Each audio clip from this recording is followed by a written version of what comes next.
नमस्कार, मैं अमित भोबिया। बहुत से साथी ये पूछते हैं कि मैदा कैसे बनता है, मैदे में और आटे में फ़र्क क्या होता है। अगर बाहरी नज़र से देखें तो मैदे और आटे में इतना सा फ़र्क होता है कि मैदा ज़्यादा सफ़ेद दिखता है, आटा थोड़ा सा ब्राउन दिखता है। तो मैं आप लोगों को आज बताऊंगा कि मैदा बनता कैसे है। मैदा बनना देखना है आपने तो मशीनों को देखने की ज़रूरत नहीं। आप सबसे पहले गेहूं के स्ट्रक्चर को समझ लीजिए। गेहूं कुछ ऐसी होती है। अब गेहूं जो है, इसके दाने को आप अच्छे से देखिए। इसको काट कर इसकी 3 लेयर होती है। ऊपर वाली लेयर को बोलते हैं बर्न, उसके वाली लेयर नीचे जो लेयर होती है उसे बोलते हैं एंडोस्पर्म, और उसके बीच में एक छोटी सी जगह होती है जिसे बोलते हैं जर्म।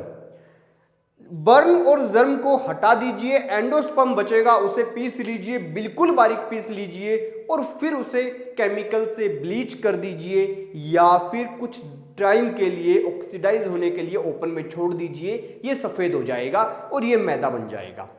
तो मैं आप लोगों को बता दूं कि सबसे पहले गेहूं ली जाती है खेत से, फिर उसके बाद में उसे अच्छे से क्लीन किया जाता है। क्लीन इतनी बार किया जाता है कि 6-7 प्रोसेस से गुजारा जाता है। इसी के साथ इसके अंदर एक ऐसी मशीन होती है जिसके अंदर चुंबक लगी होती है। वो ये भी देखती है कि कहीं गेहूं के दानों के अंदर कहीं कोई लोहे की चीज़ तो नहीं आ गई, कोई नट बोल्ट, कोई तार या कोई मशीनरी का टूटा हुआ कोई चीज़ तो नहीं आ गई। सब चीज़ों को अलग अलग किया जाता है। अलग करने के बाद इसी साफ गेहूं को पानी में भिगो दिया जाता है। पानी में भिगोकर इसके मॉइस्चर को 20% तक इंक्रीज किया जाता है और उसके बाद में 12 से 13 घंटे के लिए कहीं इकट्ठा करके रख दिया जाता है। इकट्ठा होने के बाद जो गेहूं है उसमें मॉइस्चर आ गया तो उसके ऊपर की जो लेयर है, बर्न वाली लेयर, वो फट जाएगी। वो फट जाएगी तो अंदर से एकदम सफ़ेद जो एंडोस्पर्म है वो निकल जाएगा। फिर उसे जो है निकालने के लिए रोलर मशीनें होती हैं, उनके अंदर डाला जाता है ताकि एंडोस्पर्म, जर्म और जो बर्न है ये तीनों लेयर अलग हो जाए। इसके बाद में जो एंडोस्पर्म की लेयर बचती है उसे एक बार सुखाकर फिर अच्छे से पीसा जाता है।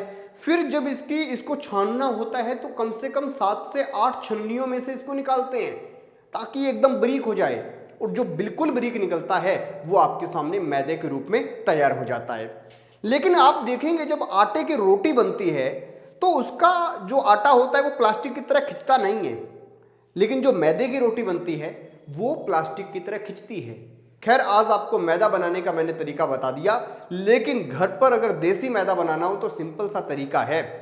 गेहूं को भिगो के उसको फिर उसके बाद में थोड़ा सा सुखा दीजिए, फिर कूट लीजिए, उसके बाद में उसका आटा पीस लीजिए और आटा पीसने के बाद उसे चुन्नी में से छान लीजिए। फाइबर युक्त मैदा जो है वो आपके सामने तैयार हो जाएगा। हमारी दादी माँ तो ऐसे ही बनाते थे मैदा, आप लोग बाजार से खरीदते हैं, इसी वजह से आप बीमार होते हैं क्योंकि वो मैदा लगता है कि जैसे प्लास्टिक है। खैर दोस्तों, ये वीडियो आपको कैसी लगी कमेंट सेक्शन में ज़रूर बताएं, और कितने लोगों ने यहाँ पे मैदा बनाना सीख लिया ये भी बताएं। देखते रहिए ABC इंडिया।